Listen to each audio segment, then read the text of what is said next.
¿Sí lo ven todos? Sí.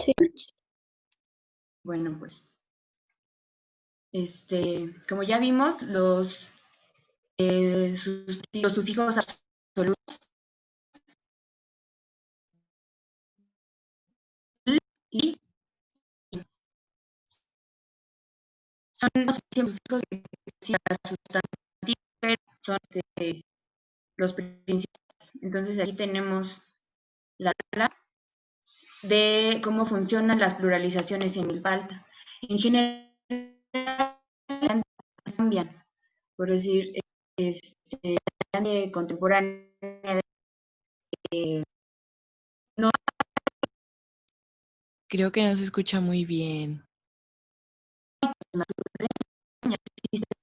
Sofía, se Y está estas son las trabando. formas de Milpalta, que en general les puede servir mucho más aprender las herramientas de Milpalta. ¿Ya? ¿Me escuchan bien? Ya. Sí, ya. ¿Sí? Bueno, les decía que de Milpalta, porque es la variante contemporánea que no es igual, pero que tiene muchas similitudes con el clásico, y en la variante clásica encontramos todos pues los materiales académicos que se puedan conseguir. Si alguno está como más interesado en así tener material o algo para practicar su escucha, tal vez poesía, se los puedo compartir y también me pueden sus dudas y se las resolveré con mucho gusto. Entonces, aquí está las reglas. Los sustantivos que terminan en tli, li, in, para lograr su plural cambian a tin. Cuautli, en Castilancopa, o sea, español, es águila, en plural, cuautin. Siguiendo este patrón, tilmachtli, que es cobija, tela, también se escribiría tilmachtin, cuando mi computadora quiera, tilmachtin. Tamali, que con tamal, tamaltin. Michin, michtin. Y así siguiendo este patrón, podemos ver que abuelo sería coltin, abuelos. Casa, caltin. Ocuilin, que es gusano, ocuiltin. En general, en el náhuatl no se producen tantos cambios en la pronunciación, pero es muy importante que vean y que tengan muy presente cuál es la parte plena de la palabra, cuál es la parte léxica y cuál es el sufijo. Aprendiendo a distinguir los segmentos de una manera más clara, para ustedes va a ser mucho más fácil pues reproducir oraciones más complejas. Como ya les había enseñado en la clase, Mauro, perdón, porque yo tengo perros.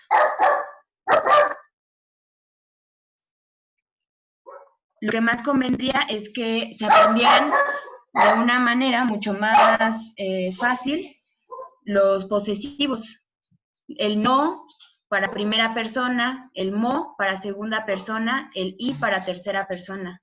Entonces, aprendiendo a distinguir estos segmentos, es como les será mucho más sencillo poseer. En náhuatl, ninguno de los ejemplos van a ser muy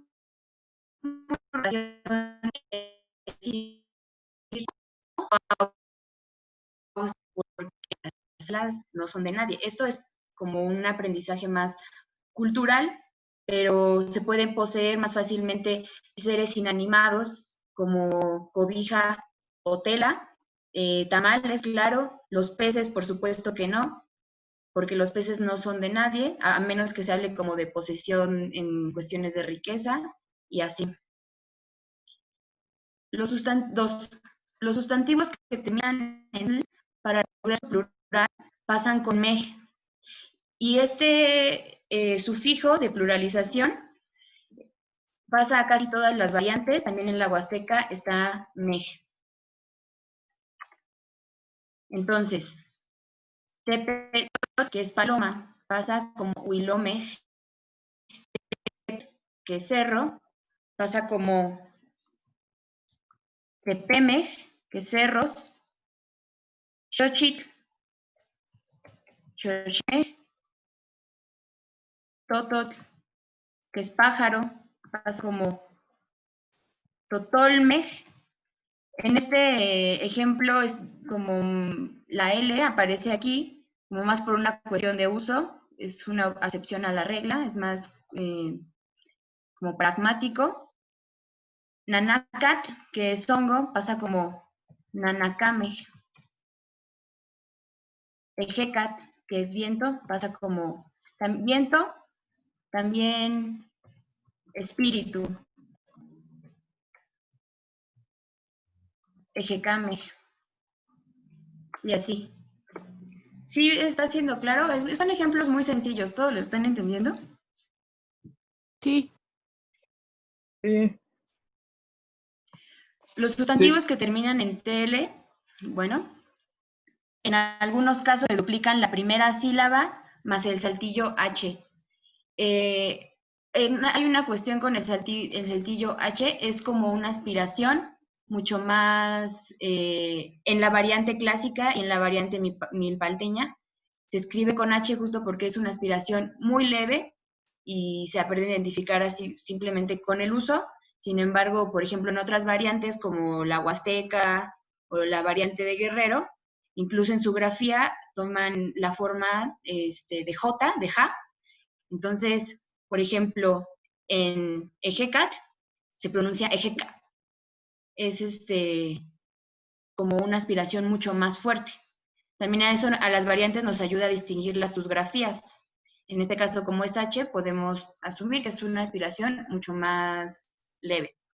Entonces, Coat, que es serpiente, pasa como Cocoa, serpientes, Teot, deidad, Dios, Teteoj, Conet, hijo, bebé, tal vez en algunos contextos niño, Cocone, Masat, que es venado, pasa como Mamasa, y Tisit, que es la manera antigua en la que se nombraban a los dentistas, porque desde la antigüedad había dentistas, y Tisig. Sofía, nomás una precisión ahí. Dime. Tisit en clásico no es dentista, es médico en general. Entonces, nada más para Ok. tener clara la diferencia Vale. de la variante, ¿no? En esta variante de milpa alta, médico, es como Tepachtiani, lo escribo aquí, a ver, por si alguien está interesado. Tepachtiani. Doctor o el que cura o el que sabe curar de una manera muy llana la metáfora deshecha. Una pregunta. 4. Dime. Va un poco relacionado con el video del profesor. Ajá. Mi pregunta era más relacionada a cómo se pronunciaban, porque creo tenía entendido que la primera vocal Te dejé de escuchar. la primera vocal se volvía una vocal larga. En la parte como de at y así. No, pero hablas de la reduplicación, ¿no? Ajá, en la reduplicación, la primera era creo una vocal larga, ¿no? En clásico sí hay una vocal larga. Cuando reduplicamos la primera sílaba siempre va a aparecer la vocal, que era la primera vocal que encontramos, como una vocal larga.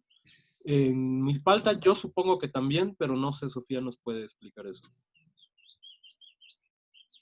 Pues en general las vocales anterior, o sea, como las que no son finales o están en coda, se vuelven a alargar cuando se vuelve a aglutinar. La verdad, no sé, por ejemplo, aquí cuál sea la vocal larga de la que te refieras. ¿O cuál fue el ejemplo que pusiste, Mauro? No me acuerdo. Yo creo que la pregunta viene más bien por los ejemplos en general, como cocoa, teteo, cocone, y mamasa y titisi, que la primera podría ser, por ejemplo, para cocoa, independientemente de la duración de la O de la raíz, que es coa, Ajá. en clásico la siguiente o sea, cuando haces la reduplicación, la reduplicada es hacia larga. Entonces esa es O sea, la primera, esa, exacto. ya. Cocoa, pues sí, la verdad no sabría cómo decírtelo exactamente como con procesos fonológicos, pero seguramente, por ejemplo, en mamasa sí ocurre ese alargamiento, pero me parece que es de la segunda, la segunda vocal, la de la raíz plena. Esa es Eso larga, según la esa es variante larga de de por sí. Milpalta. En clásico esa es larga. Ajá.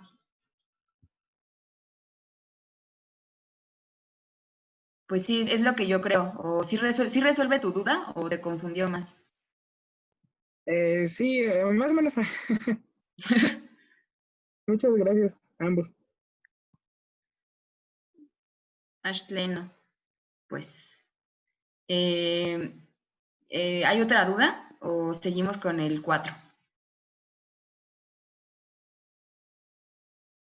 No. Bueno, De mi parte, no. vale, pues. Los sustantivos y gentilicios que terminan en tlele cambian al saltillo h. Y estos son contados y muy pocos, ¿no? En siwat, siwaj, tlacat, pues tlacaj, mexicat, mexicaj.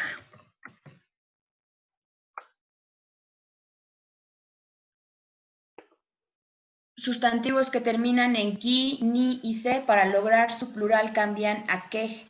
Estos sustantivos normalmente denominan adjetivos, por ejemplo, oficios, como los ejemplos que vamos a ver ahorita. Antes, Sofía, justo, Dime. estos sustantivos, para todos, justo Ujú. la característica que tienen es que vienen de verbos o de formas que han producido un verbo en algún momento. Entonces digo, justo por eso es que estos, acabados en ki, en ni y en ka, no los hemos visto porque, bueno, para el clásico, porque los vamos a ver cuando veamos procesos de derivación, ¿no? Y justo lo que está haciendo ahora Sofía es cortar la palabra en sus morfemas. Entonces, lo que vamos a ver es que este machtia, que está ahí en medio, es enseñar, es la forma causativa de mati, que es saber. Entonces, en realidad, machtia significa hacer saber. Luego, este T de aquí al principio, que en clásico también tendría una E larga, ese indica como alguien humano, ¿no? Sin especificar quién. Y el ni del final es algo que llamamos eventual y sirve tanto para crear verbos que se repiten mucho, como para este tipo de sustantivos que tienen el nombre de la acción, ¿no? Entonces, literalmente, temachtiani, que traducimos como maestro, en realidad significa el que hace saber a la gente, ¿no? Entonces, por eso esos todavía no los hemos visto, pero pues de una vez aprovechamos para saber que existen y que cómo funcionan en la variante de Milpalta, ¿no? Ya, eso era todo, Sofía, gracias. No, sí, es muy bueno que menciones esto. Este prefijo se llama indefinido de persona, que tiene su contraposición con un la, que también es un pronombre indefinido de cosa. Eso para que vaya, bueno, seguramente Mauro ya tiene una clase de morfología o algo que vaya más enfocado hacia eso y lo van a ver después, pero para que lo vayan identificando es indefinido de persona. Ya aquí está la raíz del nombre. Y pasa, por ejemplo, maestro. Recordemos que, bueno, maestra o maestro, en náhuatl no hay marca de género, y queda temachtianimej. Temachtianimej. Bueno, yo diría temachtianimej, temachtianikej. Y aquí podemos hacer los cortes también. Temachtia ni que es pronombre indefinido de persona, verbo enseñar, saber, hacer saber, ni, esto es en variante de milpa alta y muchas variantes del sur comparten este ni como profesión. Por ejemplo, en variante huasteca es quet y quej, o también en algunas variantes he escuchado también con mej, lo pueden también así escuchar en milpa alta, es pluralización. Entonces, en chichiltic, que es rojo, por ejemplo, aquí el corte sería así. Tal vez así. Esta es reduplicación de esta raíz plena, que viene de chili, seguramente. La duplicación para hacerlo como adjetival y que termine en C, variante de milpa alta. No sé si, creo que también en la clásica es así. Es adjetiva, como un adjetivador. Tiene una función de adjetivo, de ser adjetivo, y en colores. Entonces es como el color del rojo. En su forma plural, en nahuatl queda chi, chil, y quej. No, nada más, sí viene de Chile esa raíz, ¿no? Chilti, que es como Sí, enchilado también, y por el color también es otra cosa. ándale. Ujú. Ah, y nada más dicen en el chat que ket en la huasteca es singular y ni es plural. Sí, ¿Y porque por ejemplo, Sí, sí, por ejemplo, Temastiani en la Huasteca dirías es profesores, pero para decir en singular es Temastiquet. Ah, muy bien. Por ejemplo, en la variante huasteca que yo conozco, sería ket en singular y no ni, sino mej, como aquí. Pasa este plural. Pero pues son todas las similitudes y diferencias que vamos a encontrar en, este, no sé qué contexto cultural, o bueno, aparte del compañero que conoce el náhuatl, pero sepan del náhuatl, son contadas y notificadas, son 32 variantes, más las que pues no se tienen tan conocidas. Entonces, vamos a encontrar un montón de puntos de encuentro y un montón de diferencias. Algunas variantes son entre sí totalmente diferentes, parecen lenguas distintas. Sin embargo, también tienen sus similitudes. Y bueno, aquí en Costic, que es amarillo, vamos a Costic, los amarillos. Y por último, 6. Los sustantivos que terminan en li, tli, in, en algunos casos reduplican la primera sílaba más tin. Estos son casos muy contados, tal vez sean unos cuantos pares más que estos, pero estos casi no se lo van a encontrar. Estas normas suceden más en frecuencia de los números que aquí les puse. Las formas más comunes de pluralizar son las primeras y bla, bla, bla. Las últimas son los casos más específicos, que son simplemente que no tienen que seguir las reglas, sino son palabras que tienen que memorizar. Entonces, pili, que es hijo, niño, también se traduce como noble o principal en el clásico. Pipiltin. Tochtli, que es conejo, queda como totochtin. Los son totochtin, que son los espíritus de la embriaguez. Hijos de Mayahuel y Pactecat. Exactamente. Y Citlali, que es estrella, pasa como Laltin. Y pues, ¿hay alguna duda? Creo que son ejemplos muy prototípicos, muy sencillos. Quisiera saber si alguien tiene una duda. No, parece que no. No. Bueno, a mí me gustaría, entonces, antes de que acabe la presentación que estás haciendo, llamar la atención sobre la palabra estrella, justo ahora que la pusiste ahí, para decir que justo vean cómo teníamos una forma distinta en clásico. ¿Se acuerdan cómo era esto? ¿Alguien recuerda cómo es la palabra estrella en clásico? No, no lo recuerdo. No, sí apareció en algún lugar, ¿no? O ya me la estoy Sí inventando. venía. Y de ¿No? hecho, No, sí apareció. ¿Es Citlali? Es, que alguien dijo, ¿Citlali? Citlali. O sea, la voy a escribir en el chat. Gracias, Sofía. De nada. Citlalin. Justo la diferencia es que pueden ver que cambió el prefijo absolutivo, el sufijo absolutivo que teníamos, ¿no? Mientras que en clásico tenemos Citlal como la raíz y luego in como sufijo absolutivo, Citlal in. En las variantes contemporáneas, hay un proceso lingüístico, no sé si afecta a todas, eso lo debo decir, que regulariza los sustantivos y los pasa a la clase más común, ¿no? Entonces, para estrella, por ejemplo, si tenemos la raíz citlal,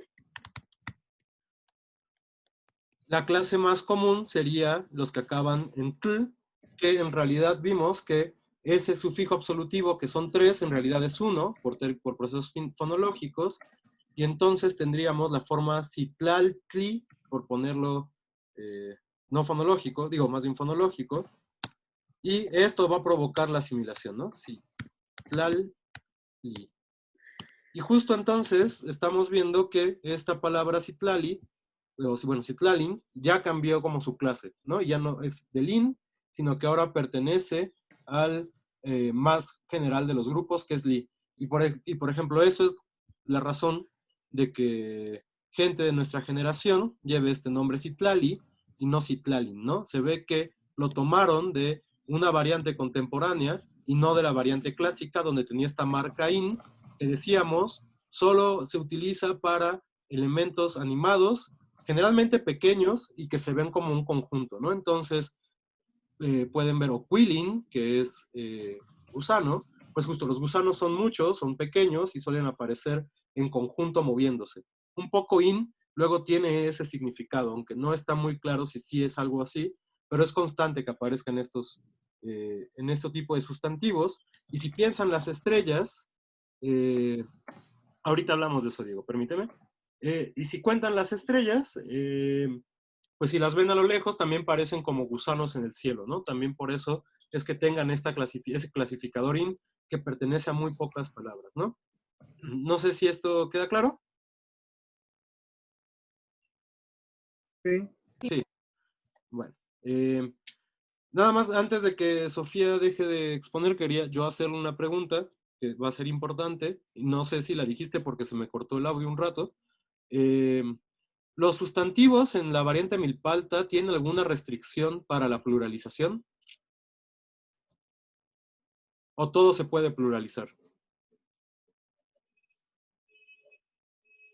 Pues en general es raro pluralizar cosas naturales como cerros, bueno, no cerros, no, como rocas, estrellas. Tiene que ver más hacia lo natural y hacia entes de la naturaleza. Esos serían los que no se pluralizan. Los que no se pluralizan, exactamente. Pero y el resto, sin problema, puedes decir algo como caltin Sí, para las sí, he casas. escuchado Caltin, sí. Ok. Justo. Ajá, sí. No, sigue, perdón. No, pues quería hacer como les quería mostrar lo de los pronombres posesivos prefijos, creo que es igual como importante que lo repasen, pero como tú ves. Sí, porque justo los vimos, entonces nada más antes de que muestres eso, le respondo a Diego que preguntaba Claro, ¿cómo sabemos el acento? Siempre en náhuatl, por lo menos en la variante clásica, se asume que las palabras son graves. Entonces el acento siempre va a ir en la segunda sílaba de final derecho hacia atrás, ¿no? Igual que la mayoría de las palabras en español. Entonces, por ejemplo, Citlalin justo tiene el acento en tlalin, ¿no? Porque ya nada más hay una sílaba después. Temachtiani siempre va a tener la sílaba temachtia, bueno, ti, ani, como, perdón, la A en realidad, temachtiani, como la tónica. Y si, por ejemplo, hiciéramos un plural, me lo voy a inventar ahora sobre temachtiani, temachtianime, que en el clásico sí existe, justo como tenemos una sílaba más, el acento se recorre y ya no es te, mach, ti, a, ni, sino te, mach, ti, a, ni, mej. Siempre va a ser la consonante penúltima. No sé si eso quede claro ahora.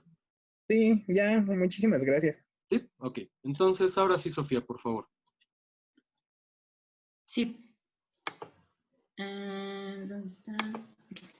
Les voy a transmitir la pantalla.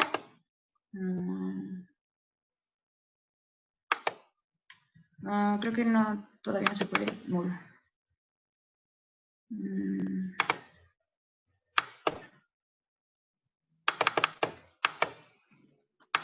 Ya. ¿Sí se ve? Sí. Vale, pues no sé si alguno conoce, que seguro si lo han escuchado, el náhuatl tiene una característica muy, pues, no sé, tal vez romantizada de esta lengua, que es el reverencial. Se distingue en muchas ocasiones por el sufijo tzin para variantes como la clásica, como la variante de milpalta, que es de los ejemplos que les estoy poniendo, en variantes como la huasteca o variantes como de Guerrero, el reverencial, que es la forma de respeto, también la forma de cariño, que se ocupa en el náhuatl, se hace de otra manera, es con un prefijo pil al inicio del sustantivo o de la palabra que se está modificando. Y es una característica muy fuerte, ya que tiende a modificar todos los tipos de palabra. Por ejemplo, en variantes como la clásica, la van a encontrar mucho, y también en la de milpalta, y también tiene sus propias reglas para pluralizar, que también se van a dar cuenta ahora. Entonces, estos son los nombres personales absolutos, que son su carta básica para aprender Masehualtlactoli. Entonces, la primera de singular, que es Nehua, en forma breve es Nej, y en forma reverencial no existe. No se puede reverenciar en primera persona ni de singular ni de plural. Cuando escuchen a alguien que está reverenciándose a sí mismo o reverenciando en la primera del plural, está mal. No solo está mal socialmente visto, sino para la gente que está haciendo su propia configuración, estructura de su lengua, es agramatical.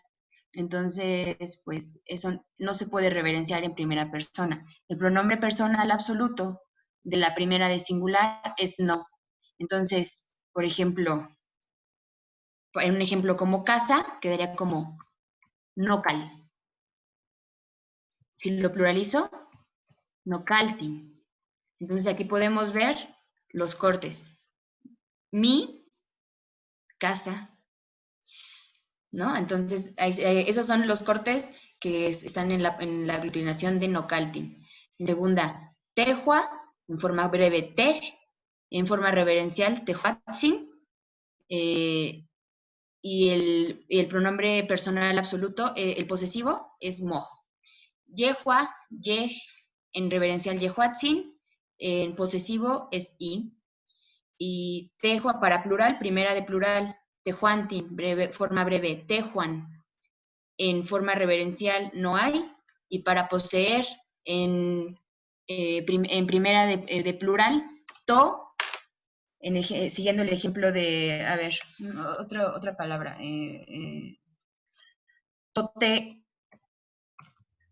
toteo, ¿no? Nuestro Dios. En segunda de plural, el pronombre es anmejuantin, forma breve anmejuan, forma reverencial anmejuantzitzin, y también aquí en los pronombres pueden ver la manera de pluralizar. Aquí está la reduplicación para el reverencial, tzitzin, que en las formas singulares solo aparece una vez, tzin. En la forma plural está el sufijo pluralizador tin, y aquí no existe. Entonces también en los mismos pronombres nos da las pistas de las formas y los mecanismos que se vale el náhuatl para pluralizar. Entonces, un ejemplo con posesivo de segunda de plural, amo luz, amo tlahuil. Amo tlahuil, tin. La Willy es luz, vela, luz o vela, sus, palabra plena, y tin como sufijo de plural. En la tercera de plural, yehuantin, forma breve yehuan, reverencial yehuatzitzin.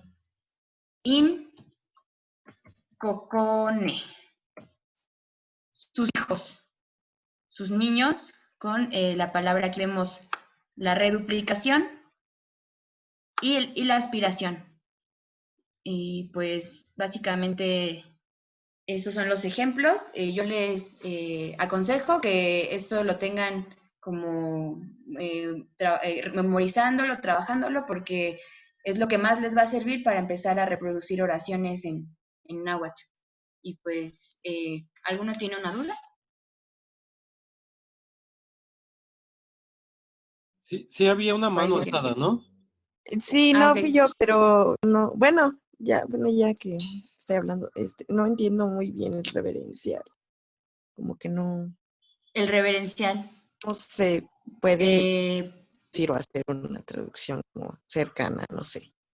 Por lo menos en la variante clásica, lo que pasa, algo que tenemos que considerar, es que había una sociedad bastante dividida en estratos y en términos políticos y económicos, de tal manera justo que el tzin, que muchas veces se suele decir que solo es un diminutivo, como cuando nosotros decimos cosas como tortillita, que hay cierto como también valor personal puesto en ese diminutivo, generalmente eso dicen que es, ¿no? En realidad, lo que hace tzin es marcar esa distancia social, ¿no? Entonces, cuando uno le habla, por lo menos en clásico, ¿no? Cuando uno le hablaba al Tlactoani, pues no podía dirigirse solamente como se hablara con su vecino, ¿no? Entonces justo este tzin, lo que solía hacer era ponerse en sustantivos cuando uno estaba hablando con otra persona. En términos lingüísticos, digo, va a haber una clase no solo dedicada a eso, pero lo vamos a ver en una clase, pero por ahora les voy contando algunas cosas. El tzin lo que hace es y separa, alarga las palabras, y esto es un recurso que tenemos quienes tenemos lenguas orales, porque quienes hacen lengua de señas no sé cuál sea el gesto, pero debe ser muy distinto, para hacer más lo que hacemos nosotros es hacer más largas las palabras. Entonces alargamos las palabras también para marcar que con quien hablamos estamos teniendo una distancia muy grande. Entonces justo ese tzin es uno de esos recursos que se empleaban para alargar las palabras. No le están en realidad, no necesariamente dándole este valor de diminutivo, sino más bien de deferencia social, es decir, de distanciamiento con tu interlocutor. Entonces, en realidad este va a ser un morfema que vamos a clasificar como un morfema apreciativo, o sea, que tiene carga de la apreciación que yo estoy haciendo respecto de mi entorno, ¿no? Y vamos a encontrar, y seguramente el de Milpalta también lo hace, que incluso los verbos pueden tener sin, justo para alargarse, y además otras formas que implican más morfología verbal también para tener las formas honoríficas. Esto es importante porque son pocas las variantes, hasta donde yo sé, que mantienen todos estos procesos de deferencia social, ¿no? Por ejemplo, una que es muy conocida que tiene estos procesos es la de Texcoco, supongo que la de Milpalta también guarda algunos, y en otros casos, por ejemplo, un estudio bastante interesante del Jane Hill y Kenneth Hill sobre el náhuatl no recuerdo ahora el nombre del pueblo, de la región, es en Puebla, que justo se ve cómo se ha ido perdiendo todo este sistema de honoríficos, porque claro, las relaciones dentro de la comunidad ahora son menos jerárquicas y son mucho más horizontales, ¿no? Entonces, justo ante esos contextos, pues se han reducido en casi todas las variantes estos usos, y eso es importante tenerlo en cuenta. Entonces, bueno, esto era más o menos para el clásico, y Sofía nos puede contar un poquito de cómo funciona específicamente en la de Milpalta. Pues sí, como ya les dijo Mauro, como la raíz clásica es como para marcar este estrato social. Como sabemos, los antiguos mexicanos tenían unos estratos muy marcados. Posteriormente, por ejemplo, ahora en Milpa Alta se usa muchísimo el reverencial. De hecho, es una de las variantes que defiende su construcción reverencial, ya que no modifica simplemente con este sufijo que es sin, sino que se vale de muchos mecanismos distintos, como de duplicaciones, de morfemas, sobre todo de prefijos, y básicamente el reverencial de Milpa Alta básicamente es aprender una lengua aparte. Es muy difícil, ya que una característica de la lengua de Milpa Alta es que es defendida por ancianos. Los ancianos y los abuelos principales del pueblo tienen todavía esta distinción de sabiduría a la familia, a los abuelos, a alguien que sabe, la matinime, el que sabe, se les habla con respeto necesariamente. Estos mismos abuelos hicieron su propia academia de lengua, y se llama así, Academia de Lengua y Cultura Náhuatl de Milpa Alta, que tiene cursos abiertos, bueno, ahorita por la pandemia seguro no, pero constantemente está abriendo grupos para que uno se certifique en su variante, y pues también tiene mucho de cultura, pero como lingüistas son increíbles. Ellos implantaron el náhuatl como materia en las secundarias y en las preparatorias de Milpa Alta, y también muchas de Xochimilco, me parece que también en Tláhuac. Entonces, ellos tienen así, básicamente te enseñan dos variantes, la reverencial y la coloquial, que es a quien le hablas como a cualquiera. En la variante huasteca, por ejemplo, no está tanto esta distinción.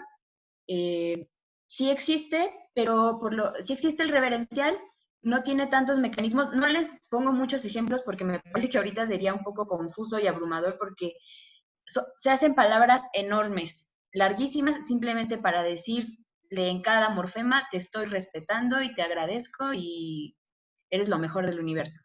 Entonces, como les decía, en variantes como la huasteca no se usa tanto, en general es para principales, para abuelos, y pues ya.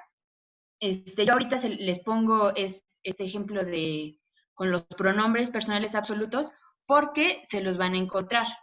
Por ejemplo, en la variante clásica también están muy presentes los textos náhuatl, como de los frailes y San Bernardino y todas estas personas. Tienen también mucha carga de reverenciales porque les escriben a sus dioses, o en los famosos Huehuetlactoli, en tanto padres a hijos, como hijos a padres, como esposos, o hacia los dioses. Necesariamente es un lenguaje reverencial, de respeto, más que de cariño. Yo diría que más que esa marca de cariño tal vez es más contemporánea. Entonces, principalmente va a ser con el sin. Si quieren, posteriormente les puedo dar una clase no muy profunda, sino algo más capilar, más epidérmico, de cómo funciona básicamente el reverencial en la variante de Milpa Alta.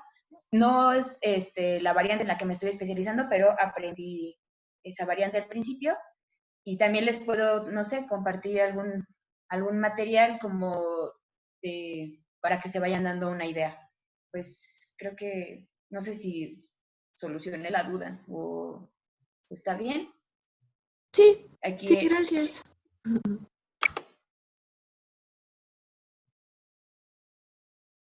Bueno, entonces, con lo que nos acaba de explicar Sofía, ya podemos ir comparando, por ejemplo, cuáles son los recursos de la variante clásica respecto de esta variante específica, que es la de Milpa Alta, ¿no? Entonces, no sé rápidamente quién puede observar algunas diferencias en la forma de hacer plurales, sobre todo.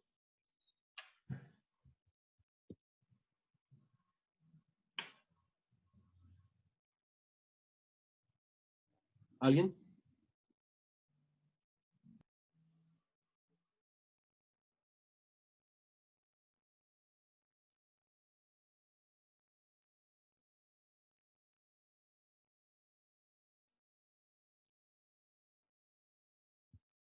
¿no? ¿Nadie notó alguna diferencia?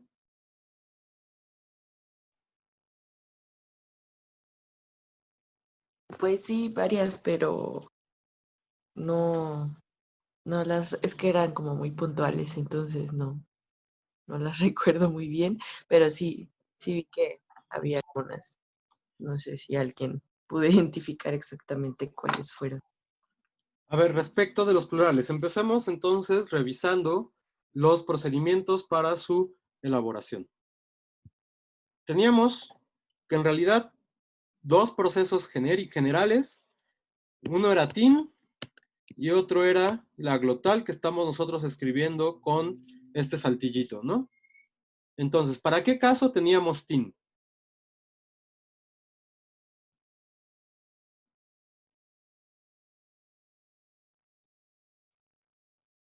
¿Cuál era el criterio también para saber? Cuando una raíz acaba en consonante. Exacto. Cuando la raíz acaba en consonante, lo que hace el clásico es poner TIN. Parece más o menos regular, ¿no? Y cuando acaba en vocal, lo que hace es poner la glotal. Y eso también parece ser regular, ¿no? Y en realidad, la diferencia que tendríamos de entrada es que tanto en clásico como en la variante que nos explicó Sofía, tenemos este otro sufijo, mej, que también indica pluralización, ¿no?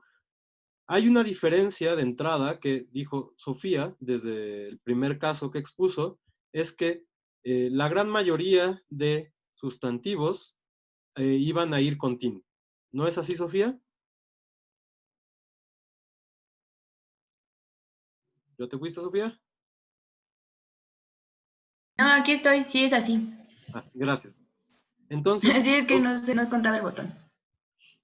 justo, entonces, a diferencia del clásico, donde estamos reconociendo un contexto fonológico, es decir, que acabe en consonante la palabra, la raíz de la palabra, para poner tin, parece que en Milpalta es mucho más generalizado este sufijo tin.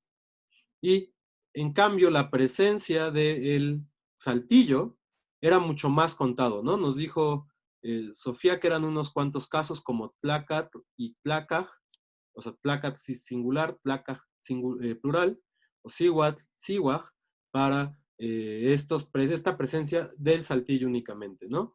Entonces justo ahí estamos viendo que hay un cambio bastante interesante respecto a cómo forman sus plurales, tanto el náhuatl clásico, digamos, que es la variante que nos importa un poco más, pero también está interesante todos estos datos de Milpalta, y en contraposición justo con la de Milpalta, ¿no?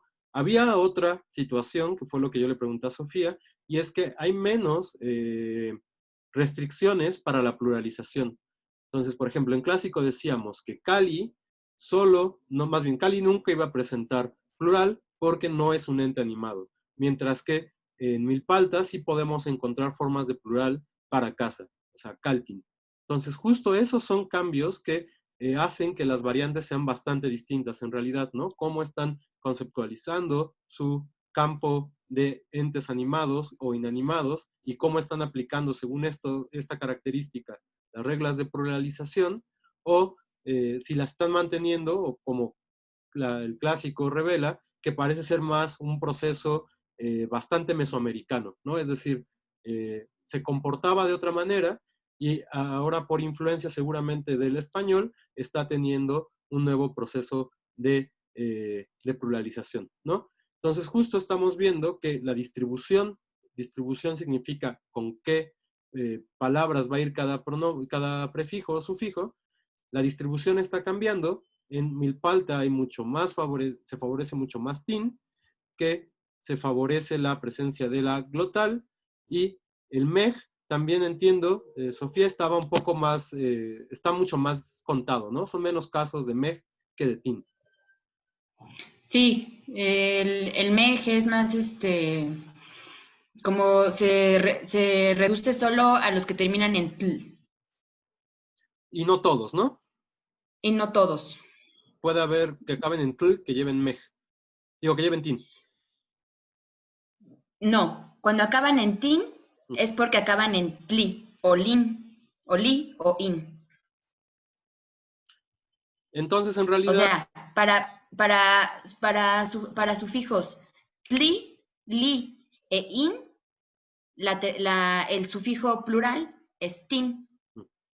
Para los que terminan simplemente en tl, el sufijo plural es mej. y entonces justo podemos hacer la generalización que, con ese dato que nos acaba de dar Sofía, que en realidad cuando la palabra termine en consonante van a ser el plural en tin, y cuando acabe en vocal van a ser el plural en mej, con unas cuantas excepciones, ¿no? Esto es, como pueden ver, el cambio que es importante es que entonces mej suple al contexto que se favorece en el clásico con la glotal. No sé si se está quedando claro la diferencia.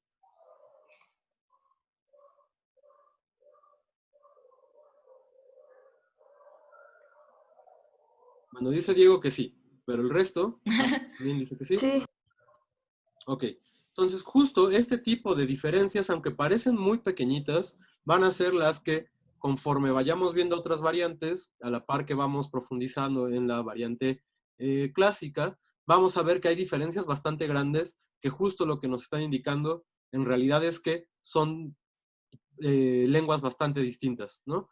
Les ponía el ejemplo de que probablemente, o sea, si hiciéramos unos estudios respecto a las diferencias entre una y otra, podríamos en algunos casos encontrar que son tan distantes como el portugués y el rumano, ¿no? Bueno, ahorita justo estamos en una variante que no es tan distante de la que estamos estudiando, pero vamos a encontrar que en otras ocasiones los ejemplos sí van a ser mucho más difíciles.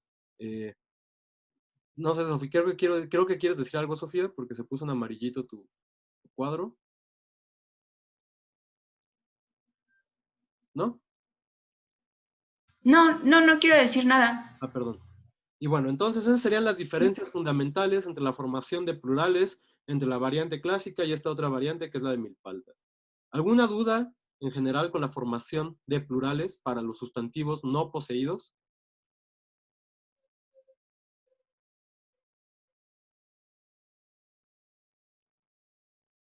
pues no, yo creo que tendría que hacer algunos ejercicios para ver si, Sí, si sí, tengo sí, dudas o algo así.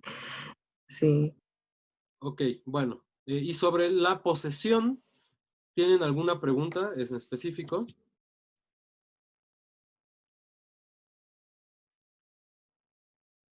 Y entonces, ¿cuál va a ser la diferencia entre los plurales cuando estén poseídos y los plurales cuando no estén poseídos? ¿Se acuerdan de eso?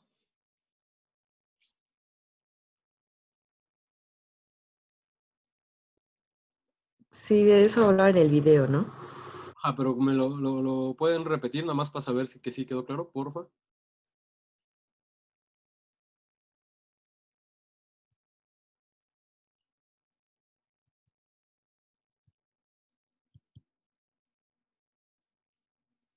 Ay, es que son tantas cosas.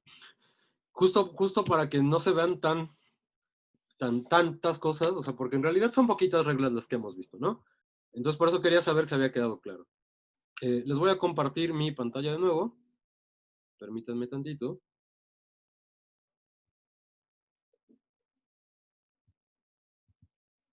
Listo. ¿Sí la están viendo todos? Sí, Sí, ok. Sí.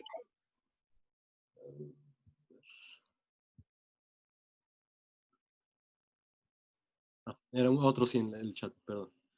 Entonces, bueno, teníamos que vamos a tener muy parecidos, en realidad, a los que expuso Sofía, esta serie de prefijos de posesión que van a estar siempre haciendo referencia.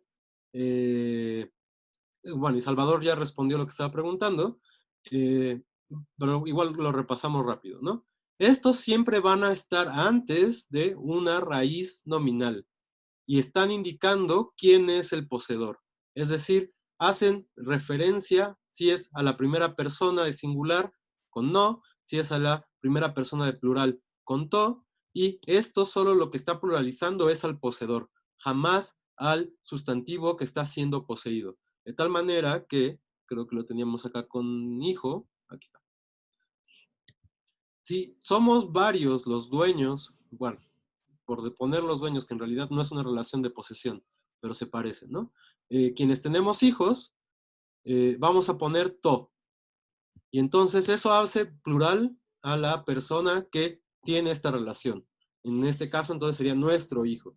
Y justo la diferencia es que va a haber un morfema específico, one, que va a ser el plural cuando hagamos poseídos. Entonces, tenemos todas estas otras estrategias de pluralización cuando no está poseído y una sola cuando sí hay posesión, ¿no?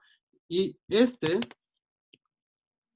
morfema es bonito porque en realidad, en términos históricos, cuando hacemos gramática histórica de la lengua que sea, este asterisco de acá significa que es formas que no hemos visto, o sea, que las estamos reconstruyendo, pero que nunca las pudimos escuchar, porque claro que estoy reconstruyendo o estamos hablando de una lengua que tiene más de 1000 años, ¿no? Entonces, pues, nadie de nosotros la pudo haber escuchado. Pero les había dicho que la posesión en el protonáhuatl era justo esta gua que aparece en estos otros sustantivos, ¿no? O sea que sí la estamos viendo todavía presente en ciertos contextos de posesión. Entonces tenemos la gua, que tiene incluso la a, entonces el morfema es gua, y antes, de donde viene el mej de posesión, de plural a ahora, es este met en la protolengua. Y entonces, en realidad, por un montón de procesos fonológicos, este wan de acá sigue siendo esta forma wamet, que ya no se usa, pero que vamos a encontrar localizada acá. Entonces, en realidad, lo que está diciendo es que si lo analizan, nos está presentando este que habla de posesión, wa, que otra vez aparece en estos contextos, y esta na, que en realidad es esta ma de acá. Entonces parece que es un sufijo bastante raro en términos de su forma, si pensamos en los otros sufijos plurales, pero en realidad es exactamente un sufijo que ya conocemos, que es este me, más la gua de posesión. Y por eso luego se ve tan raro, ¿no? Pero, insisto, en realidad es un proceso bastante, en términos históricos de la lengua, bastante transparente y pues el chiste es justo reconocer que cuando encuentran un one, van a poder encontrar un sustantivo que es plural y que además siempre va a tener un prefijo de posesión, ¿no? Entonces justo sería la diferencia entre mi hijo y mis hijos, no pil, no pilwan. Otra vez, el plural es el sustantivo que está aquí adentro y no el poseedor, y esto igual puede tener ciertos cambios si queremos hacer plural al poseedor, ¿no? Y entonces de topil, ese es nuestro hijo, y si queremos decir que son varios hijos, pues va a ser topilwan. ¿Sí se alcanza entonces a ver cuál es la diferencia entre singulares y plurales poseídos?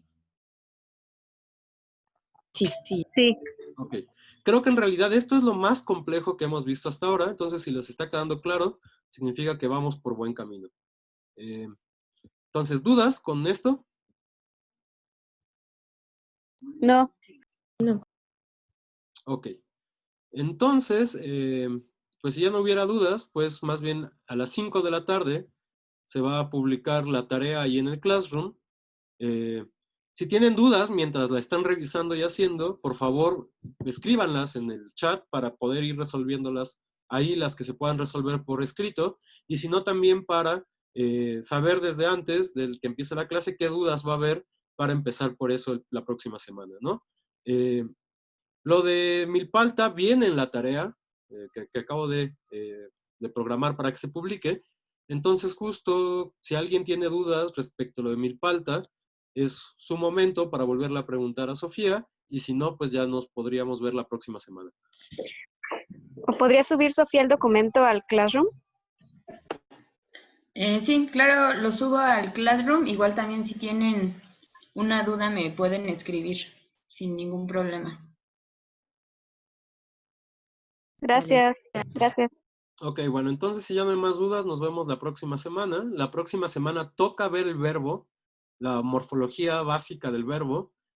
Vamos a ver oraciones transitivas e intransitivas. Eso, si no recuerdan qué es muy fácil. En español las intransitivas no tienen objeto directo, las transitivas tienen objeto directo, y en náhuatl estas dos nociones de objeto directo y sujeto existen tal cual existen en español. Entonces, en eso se parece mucho a nuestra lengua, ¿no?